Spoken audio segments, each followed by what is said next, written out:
गौतम बुद्ध से जुड़ी नदी पर बनी मूर्ति की कहानी ज्यादातर बौद्ध साहित्य में अहंकार और सच्चे बुद्ध का ज्ञान से जुड़ी एक प्रसिद्ध कथा है।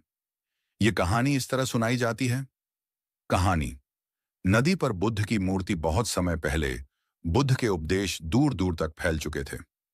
एक गांव में लोग बुद्ध की शिक्षाओं से प्रभावित होकर उनकी एक मूर्ति बनाना चाहते थे।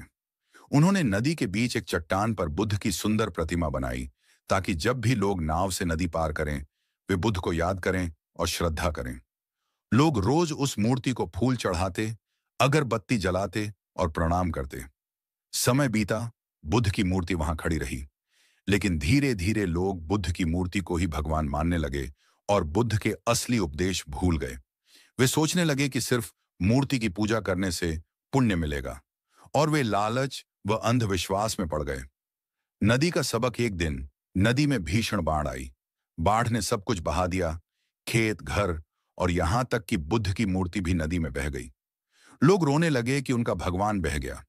तभी एक साधु ने आकर कहा, तुम जिस मूर्ति को भगवान मान रहे थे, वह भी पत्थर थी और बह गई। असली बुद्ध नदी के उस पार है, तुम्हारे मन में, तुम्हारी समझ में। मूर्ति बह सकती है, पर बुद्ध का ज्ञान कभी नहीं बह सकता। कहानी का संदेश। असली पूजा बुद्धि और करुणा की है, मूर्ति की नहीं। भौतिक चीजें नश्वर हैं, लेकिन ज्ञान अमर है। अगर हम सिर्फ बाहरी रूपों में उलझे रहेंगे, तो बाढ़ जैसी विपत्ति हमें सबक सिखा देगी कि सत्य भीतर है। ये कहानी बौद्ध उपदेश के उस विचार से जुड़ी है कि बुद्ध को मूर्ति में मत खोजो, अपने भीतर खोजो। क्या मैं इसे सरल बच्चों के लिए कहानी, धार्मिक